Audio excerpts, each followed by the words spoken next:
अनीता की अभी नई नई शादी हुई थी। अनीता रात के करीब 2 बजे ही अपनी शॉर्ट ड्रेस और स्कर्ट में उठकर रसोई में जाती है। आधी रात को किसी को बिना पता चले खाना बनाकर खाने का तो मजा ही कुछ अलग है। पर मैं क्या बनाऊं? हाँ, ब्रेड पकौड़ा बना लेती हूँ, फिर मैं बाकी के काम भी निपटा देती हूँ। फिर इतना कहकर अनीता ने अपने लिए नाश्ता बनाया और फिर बाकी के काम निपटाकर सोने चली गई। लेकिन जब अनीता वापस अपने कमरे में सोने गई, तब दीपक की आंखें खुल गईं। अरे अनीता, तुम इतनी आधी रात को कहाँ से आ रही हो? तुम सोई नहीं क्या अभी? वो दीपक, मुझे सोते सोते भूख लग रही थी तो मैं रसोई में कुछ बनाकर खाने गई थी।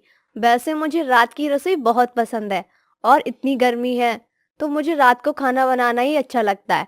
इस समय मौसम भी ठंडा रहता है, वरना तो दिन के समय रसोई में आग उबलती है। अच्छा चलो अब सो जाओ, सुबह जल्दी भी उठना है। फिर वो दोनों सो जाते हैं। फिर अगले दिन अनीता किचन में खाना बनाने लगी, तभी अचानक घर की लाइट चली गई। गर्मी की वजह से सबकी हालत बहुत खराब हो रही थी। उसके सास ससुर और पति सभी लोग बाहर हॉल में आ गए और वहीं दूसरी तरफ अनीता की किचन में खड़े खड़े हालत खराब हो रही थी। इतनी भारी भरकम साड़ी पहनने की तो मेरी आदत ही नहीं। अगर मैं कपड़े पहने रही तो मैं तो बेहोशी हो जाऊंगी। ऐसा करती हूँ, कपड़े उतार देती हूँ, फिर खाना बनाती हूँ। अनीता ने अपनी साड़ी उतार दी और नीचे उसने पहले से ही एक छोटा सा स्कर्ट और टॉप पहने रखी थी। तब हॉल में बैठे उसके सास ससुर यह देखकर दंग रह गए और उसकी सास आकर गुस्से में कहती है, बहू कहीं तू पागल तो नहीं हो गई? और पहली बात तो ये कि तेरी अभी नई नई शादी हुई है और तू हम सबके सामने ये छोटे छोटे कपड़े पहनकर खाना बना रही है। शर्म बरम है कि नहीं तुझे? अरे माँ जी, अब मैं क्या करूं? मैं अपने मायके में तो शॉर्ट ड्रेस में ही रहती थी। वैसे भी इतनी गर्मी हो रही है और लाइट भी चली गई। यहाँ गैस की इतनी गर्मी है कि मुझसे बर्दाश्त नहीं हो रही थी, तो मैंने अपने कपड़े उतार दिए। अब तुम सब खड़े खड़े अपनी बेशरम बहू को क्या देख रहे हो? जाओ अपने कमरे में।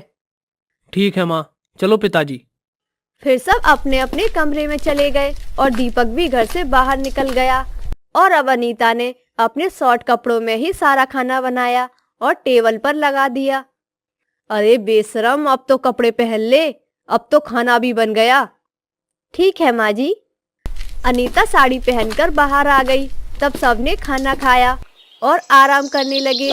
फिर अगले दिन मालती के मोहल्ले वाली औरतें उसके घर आईं। अरे मालती, वो मुझे थोड़ी सी चीनी तो दे दे, मेरे घर पर खत्म हो गई है। हाँ हाँ लाओ, मैं अभी लाती हूँ। वैसे मालती, तेरी नई बहू नहीं दिख रही। कहाँ है तेरी नई बहू?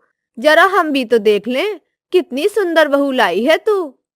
मालती डरते हुए अनीता को आवाज लगाकर बुलाती है, लेकिन तब अनीता अपने कमरे में भी शॉर्ट ड्रेस में ही थी। बहू, अरे ओ छोटी बहू, जरा बाहर तो आना।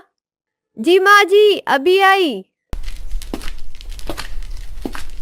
अरे रे रे रे, छी छी छी, मालती ये कैसी बहू है तेरी? इतने छोटे कपड़ों में ही घर में घूम रही है। तू कुछ कहती नहीं है क्या इसे? ये कैसी बहू लाई है तू मालती?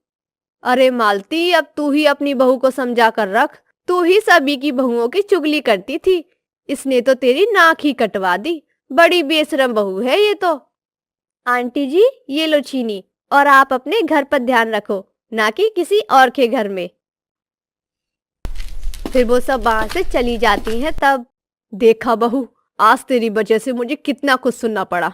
मैं चाहकर भी उनको जवाब न दे सकी, वरना अब तक तो मैं इनका मुंह तोड़ देती। अरे माँ जी, आप इन लोगों की बातों पर ध्यान मत दीजिए, इनको तो बस बहाना चाहिए होता है। चुप कर, वो जो भी कह रही थी सब सही कह रही थी। पता नहीं कहाँ से इतनी बेशरम बहू मिल गई हमें तो। हमारे तो नसीब ही फूट गए हैं। अपनी सास के मुंह से इतना सब सुनकर अनीता को मन ही मन बहुत बुरा लगा, लेकिन वो कुछ नहीं बोली और उसने अगले दिन बीमार होने का नाटक किया और किचन में कुछ नहीं बनाया, जिससे दीपक भी बिना कुछ खाए ही ऑफिस चला गया और उसके ससुर ने भी चाय पीकर ही काम चला लिया।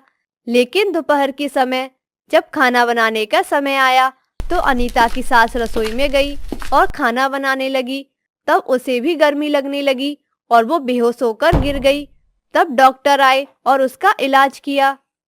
देखिए, ये गर्मी की वजह से बेहोश हो गई हैं, इसलिए आप एसी लगवा लीजिए। किसी किसी पर गर्मी बर्दाश्त नहीं होती, और वैसे भी इतनी भारी भरकम साड़ी में तो कोई भी बेहोश हो जाएगा। फिर इतना कहकर डॉक्टर ने दवाई दी और वो चले गए। तब अनीता की सास को समझ आया कि उसकी बहू कम कपड़ों में क्यों खाना बनाती थी।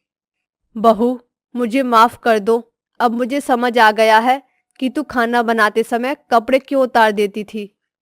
फिर उस दिन के बाद से उसकी सास को अपनी गलती का एहसास होता है और अब वो कभी भी अपनी बहू को कम कपड़े पहनने से नहीं रोकती।